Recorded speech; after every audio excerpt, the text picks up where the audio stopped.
Now, a very warm Loft welcome to the Mongrels creator and director Adam Miller and screenwriter Jon Brown. Guys, thanks so much for joining us. Let me start off with you then, Adam.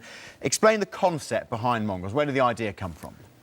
Well, Mongrels is a show, it's an adult puppet show, really, about a bunch of animals living in the back garden of a pub in the East End of London. And the idea was to try and bring puppetry a bit up to date and do the sort of thing with puppetry that some of those bigger American shows like Family Guy and The Simpsons have done with cartoons. And so, would you say that your influences were more cartoons or more comedy shows as such? I think... Or puppetry, obviously. I think probably more cartoons. A mixture of a lot of different shows. Quite a lot of American shows as well. We wanted it to be really fast-paced. Yeah. Which hopefully we've achieved, and we wanted to, you know, have a lot of things in it like songs and guests. So it was never going to feel like an ordinary sitcom, because to an extent you can't really look at a talking teddy bear for very long without getting a bit bored. So it's got to be quick moving. So animation. I don't know about that. Okay. Jon, from a writing point of view, what were the influences on your style? Were you trying to write for the puppets as if they were normal actors, or did you have to write slightly differently? You have to write differently from a kind of logistical point of view. It can be quite annoying, right, for puppets, because they can't handle props and things. So if you've got a storyline that involves holding something, that can be tricky, and you have to write your way around it. But you really have to treat them as if they're humans first, and then animals on top of that. That's the challenge. It's harder writing, I would say. The challenge is writing for animals more than writing for puppets, because you need to find storylines that work on an animal level, but that have a kind of human way into it, so you can still relate to it in a way.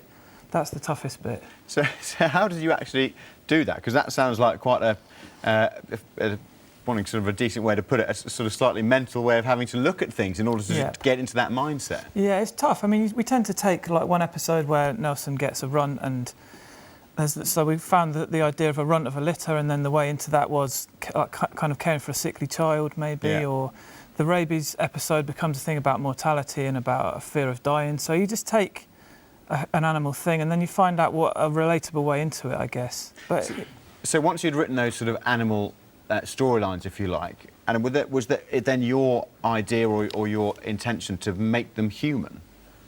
Not really. I think the more you can relate to them, the better. To an extent, it's also a joy having them as animals, because they're all the animal storylines you can tell as well. And also, you can be a lot more brutal. You know, in a sitcom, you're never going to get one character killing another. Right. But because you're using animals, quite frankly, you can, because that's what they do. And it's also everything, you know, telling a good story is all about truth. And the joy of that is actually that is the truth of what happened in an animal relationship. So it's sort of hyper-real, if you like, and hyper-human, but still, I think, retains a core of humanity. Did you get anyone sort of complaining about those sorts of storylines or not? Obviously, real-life... David Attenborough type shows get lots of complaints, don't they, about cannibalism and all those sorts of things that you also have in. Well, I think it would have been a terrible waste to do a show that involves puppets and not push the boundaries, because I do think you can get away with more when it's a fluffy animal doing it, and when there's a certain reality to what it is that the animals are doing. Yeah. And it would have been a terrible waste just to do a very staid, boring sitcom. I think there was some resistance to some of that stuff. There's one storyline where Vince, who's the kind of our real fox in the show, has a litter of cubs, and his wife dies during childbirth, so he eats them all and leaves one of them. And I know that was something that people kind of felt uncomfortable with, but we just said, when you see it on screen and it's quite a gruesome scene, but when you see that with a puppet fox and the voices are quite heightened and the way it's written, it may look dark on the page, but we were confident that it was going to feel quite light, and I think it did. But like Adam said, I think we had to sort of do that, because otherwise, there's no point in them being animals in the first place. Like, you could just, if you can shoot it with humans, then we tend not to do it. If you could take a story and you could just do it with Robert Lindsay, then we just say that's not working yet. So. OK, well, you raise an interesting point, because I want to talk a bit more about the practicalities of filming with puppets. But before we do, let's take a sneaky peek at our behind-the-scenes clip from the DVD, which we'll tell you about in a minute. So this is behind the scenes on the filming of Mongrels. There's a box to your left! Mind the barrier! But we have to be really low all the time, and we've got to hide behind things and get under things, but then we get the best shots. There's a little boy, and he's drowning! And I need the toilet, and I don't want to miss it. Stay here, tell me what happens. Hold up, you look different. Have you had a bath or something? Breaking up is such a fad. I just wish that I was dead. Breaking up is such a faff. If I act boring, maybe she'll leave instead. Then again, you hear lots of interesting stuff about tax breaks for married people, which obviously is worth taking advantage of. And supposedly there's health benefits to being in a long-term relationship. Plus, there's a lot to be said for regular, dependable sex, even if it is with someone you find physically repellent.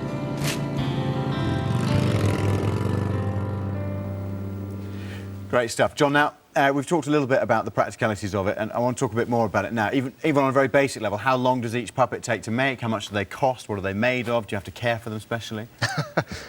Not feeding, obviously, which is a joy. They cost quite a bit of money. They're sort of, there are two different sorts of puppets. They're the ones that can blink and that can move their ears, the principals, and they cost over £5,000 to make. Each one? Yeah. Gosh, and how many of each one do you have to have? Well, it was a bit of a gamble in the first series because we could only really afford, obviously we're working on a comedy budget, you can only really afford to make one of each. It is a comedy budget in both senses of the word. Well, indeed, yes. And of course, you know, when people are wandering around with a cup of coffee and they're going near a puppet, suddenly that's the entire shooting day ruined if someone touched it. Luckily, we got away with it in the first series, thank goodness. But for the second series, we are now making replicas, so we will have at last 2 of each. As to how easy they are to shoot with, that is a bit of a nightmare. They are a law unto themselves, really. Everything is shot 6 foot off the ground, as you probably saw a bit on the VT there, which brings a whole new sort of raft of problems and difficulties. But it is fun. And does that mean, John, that in terms of writing and shooting everything, it takes longer than a conventional sitcom or a conventional series? No, I wouldn't say so. I mean, it can just throw up problems, that's all. Like, say you had a hilarious sketch that involved Nelson grating a block of cheese. Yeah. I don't know. Could we even do that? These are the sort of discussions we have. It would be me emailing Adam saying, can we do Nelson grating a block of cheese? And he might say, you can do him mashing some potato, but we can't do grating cheese. So then you have to rework the whole thing. So it doesn't necessarily take longer. It just means you kind of...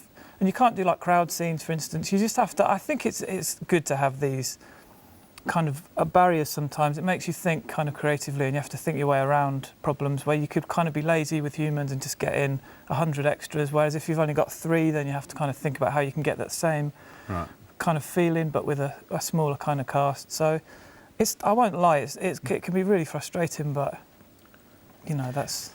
People always say don't work with children and animals. Would you rather work with humans and animals, or would you rather work with puppets? But personally, I absolutely adore it. I really do. There are no grown-ups on our set at all, but there are no actors, there are no people looking after the actors. Actors are absolutely wonderful. But there's something about just essentially having a crew together in a room that makes it all feel like we're at some sort of craft workshop. There is, of course, a big schedule to keep up against, and that can be very difficult. And one of the worst moments we had was in the pilot when we were shooting it, because no one's really done it on this sort of scale and budget before, just realising that, oh my God, are we actually going to be able to shoot this thing? That was terrifying, but when you do work out how to do it, the days are just a joy, they really are. Well, it's a joy to watch as well. Guys, thank you so much for coming in. I should say that Series 1 is out right now on DVD, available, no doubt, at all good bookshops and on internet sites and all that kind of stuff. And, of course, the next series starts next year, autumn time, is that right? Round about autumn. Yeah, and you'll be able to see that on BBC 3 and on BBC iPlayer. Can I please hear it one more time, though, please? A big Loft thank you to John and Adam, the writers of a fabulous show, Mongrels.